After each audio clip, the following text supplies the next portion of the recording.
My parents kicked me out at 18 and said, "Be grateful we fed you." So I fed them something they couldn't swallow. On the morning of my 18th birthday, I woke up to my mom pouring cold water over my face. It's time to man up and move out. I sat up instantly and saw my stepdad standing by my stuff in the doorway. They've always been cruel, but I never expected this. "But I'm your son." My mom laughed. "You've been nothing but a burden since your dad died, wasting our money on therapy, crying about nightmares." My stepdad nodded approvingly. "We kept you fed and housed for 18 years. That's more than most would do." Before I could process what was going on, they shoved my bags into my arms and literally pushed me out the door. I didn't even bother fighting. I guess part of me had already given up. After hours of prayer and petting stray cats, I found myself at a homeless shelter downtown. My hands shook as I filled out the intake forms. That's when my phone buzzed. My parents had unblocked me just to twist the knife deeper. "Mom, stop calling family saying you're homeless. You're embarrassing us." Then from my stepdad, "At least your dad had the decency to die in Afghanistan." Facepalm emoji. I lost it. Right there in that plastic chair, I just broke down sobbing. The counselor, this tired-looking woman, touched my shoulder. "Honey, what's wrong?" I showed her the texts. She was reading them when her eyes drifted down to my intake form. Her whole body went rigid. "Wait," her voice came out strange. "Michael Krzyzewski? Your father died in Afghanistan?" "Yeah," I managed. "When I was 6. She gripped the edge of her desk. "Did you ever see the body? Attend a burial?" I stared at her in disbelief. "Excuse me, James, did anyone from the military ever visit after?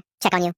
Not really. No, I don't know. Wait, why are you asking me this?" Her hands click-clacked on her Chromebook. After 30 seconds, her face went white. "James, your father didn't die in Afghanistan." My chest tightened. "What?" "He's at Palmer V, a psychiatric ward. He's been there for 12 years. The fluorescent lights suddenly felt too bright. That's impossible. We had a funeral. I went to grief therapy for years." She looked me straight in the eyes. "You need to see your father. Today, before your parents realize you know." Suddenly, little things were clicking into place. Why mom got nervous when military families were on TV. Why we moved states right after the funeral. I wanted to break down on the spot, but my stepdad's voice about me being a little betch echoed in my head. So instead, I took a deep breath and asked, "Why today?" Because when, not if, when, your parents find out that you know your dad is alive, then they'll know someone is coming after the benefits they've collected. She drove me to Palmer herself. The whole ride, my brain kept rejecting what was happening. But then we walked through those VA hospital doors, down a long hallway that smelled like floor wax and medicine. There he was, my father. Not the stepdad who beat me, or my mom's other secret boyfriends who tried to win me over with vintage vinyls. My dad, who loved me. "Dad?" The word came out broken. He turned, and his whole face crumpled. "James? They told me I'd never see you again. They told me you hated me. I thought you were dead. I could barely breathe. I went to your funeral. Mom said you died a hero." His face twisted with so much pain. "They told me you knew the truth and chose them." My brain was in the middle of disassociating when my phone lit up with a notification. While I sat here learning my entire life was built on lies,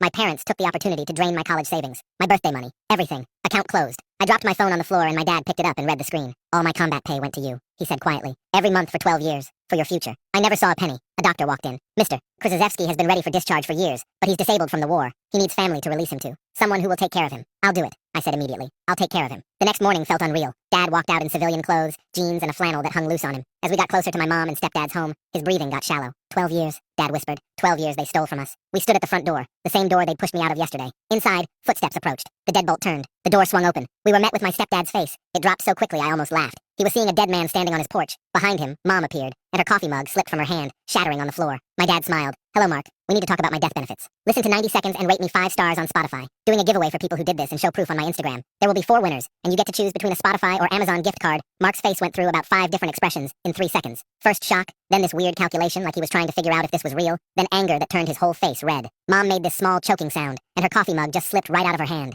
It hit the hardwood floor and exploded into pieces. Brown coffee splattered across the white tile in the entryway. The sound of it breaking felt perfect somehow, like their lies were shattering right there with the ceramic. Mark found his voice first and started yelling about how we couldn't just show up here. He said we were trespassing and making crazy accusations. His voice got louder with each word. Mom switched tactics so fast it would have been impressive if it wasn't so sick. Her whole face went soft and concerned. She looked at Dad with these fake worried eyes and asked if he was taking his medications. She said maybe he was confused about what really happened. She used this gentle voice like she was talking to a confused child. I felt my hand move into my pocket before I even decided to do it. I pulled out my phone and opened the camera app. I held it low by my side but angled up so the microphone would catch everything. I kept my face neutral and let them keep talking. Mark noticed after maybe 30 seconds. His eyes locked onto my phone and he lunged forward. His hand reached out to grab it. Dad stepped between us even though his hands were shaking, so bad I could see them trembling from where I stood. Mark stopped. He looked past Dad to the street where a neighbor was getting their mail. His face changed again, and he backed up a step. I kept recording. Mom tried a different approach and said we should all sit down and talk calmly inside. Dad's breathing changed. It got fast and shallow. I could see his chest moving too quick. His eyes had this unfocused look that I recognized from the hospital. He was starting to spiral. I made the choice right there. We came here to let them know we weren't going away. That message got delivered. I touched Dad's arm and said we were leaving. He nodded but didn't say anything. We turned and walked back to the car. I could feel Mom and Mark watching us from the doorway. I got Dad into the passenger seat, and he just stared down at his hands. They were still shaking. I sat in the driver's seat for a minute trying to figure out what to do next. Then I remembered the shelter counselor had given me her direct number. I called her and explained what just happened. She didn't waste time with questions. She said she could arrange a one-night motel voucher through an emergency fund. She gave me the address and said to ask for the manager. I thanked her and hung up. Dad hadn't moved. He was still looking at his hands like they belonged to someone else. I started the car and drove to the motel. It took 20 minutes. Dad didn't speak the whole way. The weight of being the only thing between him and complete breakdown sat on my chest like a rock. The motel was called the Sunset Inn, even though there was no sunset view anywhere. Just a parking lot and a highway. The manager gave us the key to room 107 without much conversation. The room smelled like old cigarettes and cleaning spray. There were 2 beds with brown covers, and a desk by the window with a scratched surface. I spread everything out on that desk. Dad's discharge papers from Palmer, my birth certificate that I grabbed from my room before they kicked me out, screenshots of the texts from Mom and Mark, the bank notification about my drained account. I lined it all up in rows. It wasn't much, but organizing it made me feel slightly less like I was drowning. I took pictures of everything with my phone. Then I sat on the edge of the bed and called the number on the bank notification. The fraud department put me on hold for 15 minutes. Finally, someone picked up. I explained the situation. The representative said my college savings account was closed yesterday morning. All the funds got transferred to an account I didn't have access to. She said I would need to file a police report. I would also need documentation proving the money was mine. When I asked how to prove that when I'm homeless and barely holding it together, her voice got quieter. She said she understood this was hard, but those were the requirements. She gave me a case number and said to call back once I had the police report. I wrote the number down on the motel notepad. My hand was shaking. Dad spoke for the first time since we left the house. He said when he enlisted, he set up something called an allotment. His combat pay would go directly to support his family. He didn't understand all the technical details of how it worked. He just wanted to make sure we would be taken care of if anything happened to him. His voice had this guilt in it that made my throat tight. He said he thought that money was going to me all these years. For my future. For college. I told him I never saw any of it. He put his face in his hands. Something broke in me watching that. This man who served his country and got locked away and lost 12 years with his son, feeling guilty because he tried to take care of me, and it got stolen. I wanted to say something to make it better, but there weren't any words for this. I just sat next to him on the bed until his breathing evened out. I spent the next hour backing up everything on my phone to the cloud.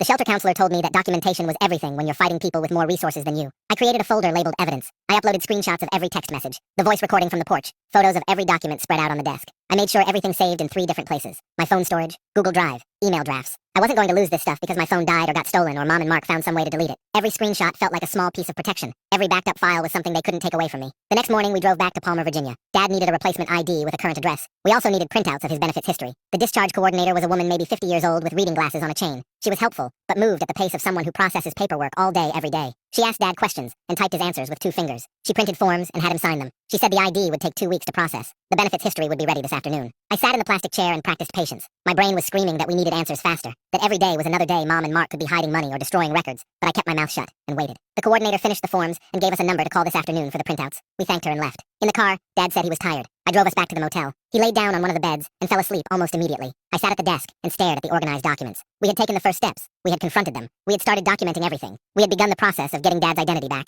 It wasn't enough. It wasn't even close to enough. But it was something. And something was more than I had 2 days ago when I woke up to cold water on my face. The next morning, I dug through the papers until I found the VA benefits phone number and dialed it. The automated system made me press numbers for different departments, and I got transferred 3 times before landing in a queue with hold music that sounded like it was recorded in 1987. I put the phone on speaker and set it on the desk while I organized documents. 20 minutes passed, then 40. Dad woke up and shuffled to the bathroom, and I was still listening to the same 30-second loop of elevator music. Finally, a woman's voice came on and asked for Dad's social security number. I read it off the discharge papers. She asked what I needed help with, and I tried to explain about representative payees and power of attorney, but the words came out jumbled. She was patient, though, and started from the beginning. She explained that a representative payee is someone appointed to manage benefits for a person who can't manage them alone. That person has to apply and get approved by the VA. She said someone had been receiving Dad's benefits for years under that arrangement. I asked who, and she said she couldn't tell me that information over the phone without proper authorization. I felt stupid for not understanding all the acronyms she was using. POA and RPP and VARO and things I'd never heard of. I grabbed the motel notepad and started writing everything down, but my handwriting was messy because my hand was shaking. She explained the process for changing a representative payee and said I'd need to file specific forms, and Dad would need to be evaluated. The whole conversation took an hour, and when I hung up, my brain felt full of information I barely understood. I called the shelter counselor and told her about the VA call. She said she wanted to connect me with Adult Protective Services because what my parents did might be financial exploitation of a disabled veteran. I hesitated. Mom had spent years teaching me that government agencies were traps that made things worse, and you couldn't trust them. The counselor must have heard something in my silence because she said sometimes the system is the only protection you have. I thought about that. About how the system had already helped me find Dad when I didn't even know to look. About how I couldn't fight Mom and Mark alone with no money and no home. I said okay, and she gave me a number to call and a name to ask for. Giovanni Mercier. She said he handled cases like this, and he was good at his job. I thanked her and wrote down the information. Before I made that call, I tried something else. I went through my phone contacts and found numbers for family members I barely remembered. Aunts and uncles and cousins from before we moved states. Most of the numbers were disconnected. 3 went to voicemail, and I left messages explaining what happened and asking if they'd talk to me. 2 rang, but nobody answered. Then I called Aunt Lisa, my mom's sister. She picked up on the 4th ring. I started to explain who I was, and she cut me off. She said she'd already heard from my mother that I was spreading lies and trying to make them look bad. She said she didn't want to get involved in family drama. I tried to tell her about Dad being alive, but she talked over me. She said Mom had been through enough losing her husband and raising me alone, and I should be grateful instead of causing trouble. Then she hung up. I sat there staring at my phone. The isolation felt deliberate, like Mom had spent years cutting off anyone who might question her story or help me if I ever found out the truth. That night after Dad fell asleep, I opened a new document on my phone and started writing everything I could remember. I put Dad's supposed death at the top and marked it as when I was 6. Then I listed everything that happened after. How we moved to a different state within months of the funeral. How Mom got nervous whenever military families appeared on TV shows. How she always changed the subject fast when I asked about Dad's service or wanted to look at photos of him. How she threw out most of his stuff during the move and said it was too painful to keep. How we never visited the grave she claimed he was buried in. I wrote down the therapy sessions where I cried about losing him. The nightmares I had for years. The way Mom used my grief to control me and make me feel guilty for being sad. Writing it all out made the patterns visible. It wasn't just one lie. It was a whole structure of lies built carefully over 12 years, each piece designed to keep me from asking the right questions. My phone lit up at midnight. A text from Mom. It said we could talk if I stopped spreading rumors and making her look bad to the neighbors. She said people were asking questions, and it was embarrassing her. She said I was being dramatic, and we could work this out if I just calmed down and came home. I read it 3 times. My thumb moved toward the reply button, and I caught